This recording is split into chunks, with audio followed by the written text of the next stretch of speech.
init. Maganda ang panahon ngayon, no. Last week kasi, last Friday, may bagyo dito. Buti na lang hindi naglandfall dito sa amin, kaya walang damage dito. Ulan lang, ay hangin nga lang. Wala ngang ulan na malakas.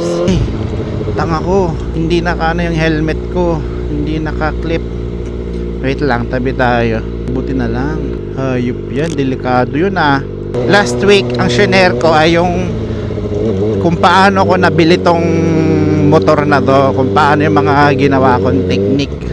Ngayon naman, ang i-share ko naman sa inyo ay mga kung paano kayo makakabili, lalo na doon sa mga hindi ganun kalaking, yung hindi kayang ipunin basta-basta dahil sa sweldo, pero gusto pa rin magkaroon ng motor na ganito. Ngayon, tuturuan ko kayo ng technique na magdadagdag income sa inyo, na at bukod doon, yung lesson na matututunan dito ay hindi lang magagamit sa mabili lang yung motor, kundi mag-i-improve din yung pag-handle nyo ng pera. Unang-una, dapat meron kang trabaho, kasi kailangan mo ng fixed income. Kung hindi trabaho or negosyo, kung alin doon sa una, dapat meron ka munang income sa kahit alin sa dalawa. Pero ang i-focus natin ngayon doon sa mga may trabaho lang muna, hindi yung sa business. Yung sa may trabaho muna na kumikita ng sweldo kada 15 days, doon tayo mag-focus muna, kasi sila yung medyo focus sa may mga trabaho, yung mga 20k pataas o kahit din sa mga 20k below. Pero hindi man agad mabili yung motor, pero magigets nyo yung idea kung paano nyo mapapalago yung pera bukod dyan sa 20k na yan, 20k below or 20k up.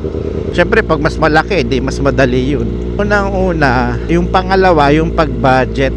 Di ba yung una, mahirap makaipon kung aasa lang tayo sa fixed income ninyo tulad ng sa trabaho, lalo na kung hindi naman ganun kalaki yung sweldo pero gusto mo magkamotor, eh mahihirapan or matatagalan ng sobra para makuha yung gusto ninyong dream, mapamotor man, cellphone or kahit ano, basta tutulungan ko kayo sa pagtatayo ng mga side hustle or mga small business or side hustle hanggang sa maging full time siya. Kasi mas maganda yung hindi lang iisa yung income stream ninyo. Mas maganda kung mas multiple income streams, kasi mas makakabuelo ka, mas paglalaruan mo yung pera.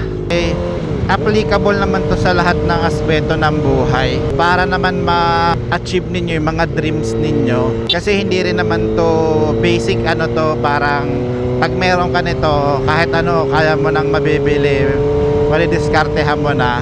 Pero dapat naman ay medyo realistic tayo sa goal na bibilhin. Kasi kung ang sweldo mo ay 10,000 pero gusto mo magka-Lambo, medyo wag muna doon. Doon muna tayo sa mga madaling ma-achieve na goals bago tayo doon sa Lambo.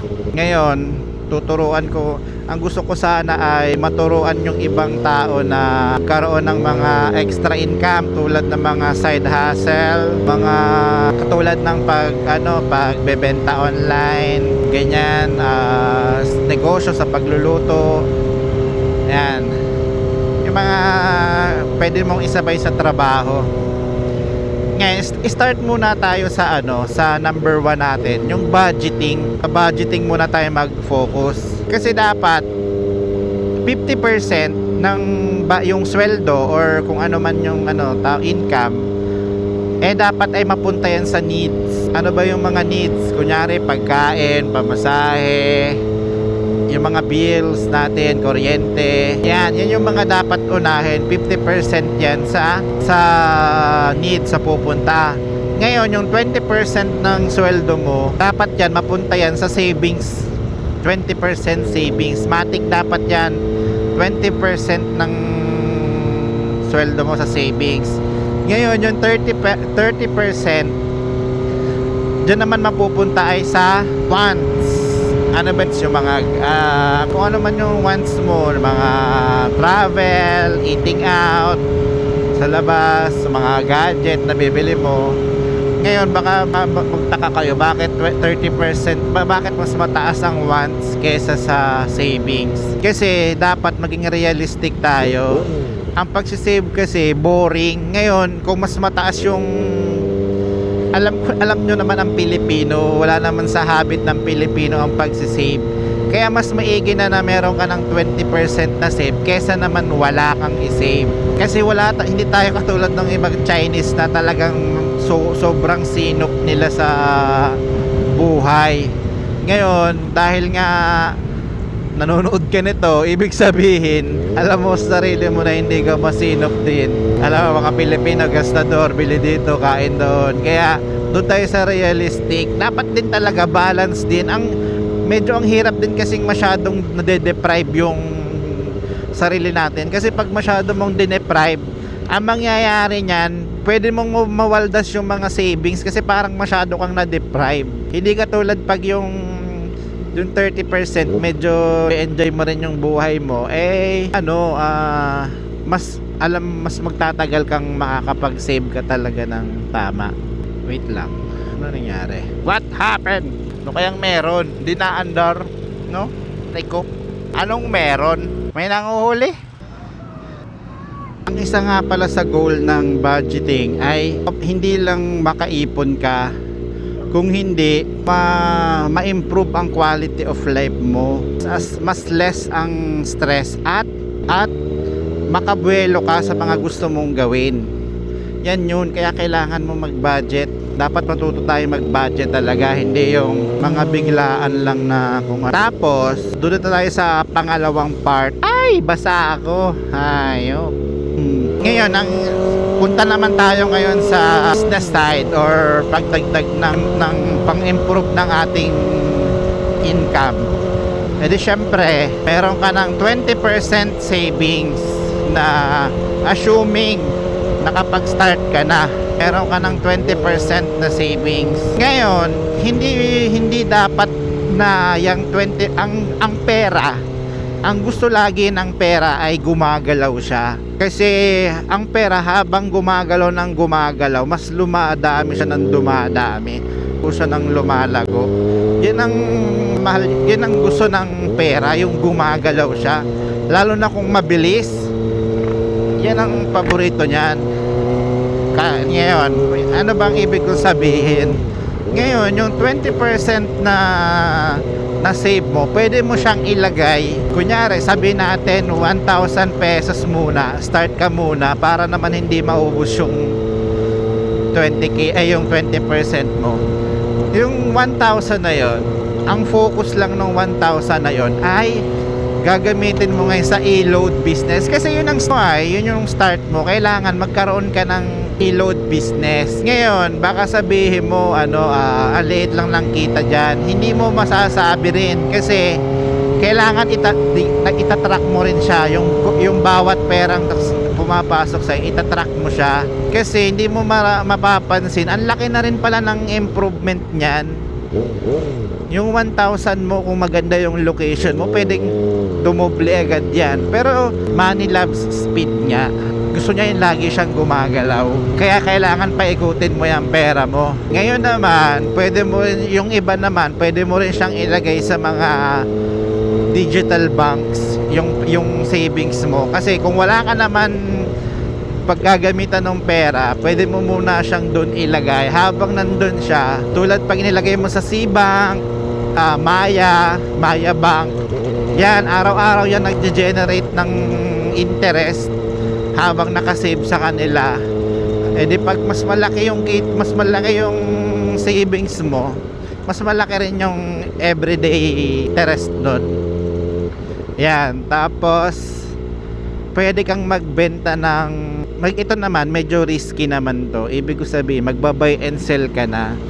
Bibili ka ng product na sa tingin mo na maibebenta mo, tapos buy and sell ang style mo.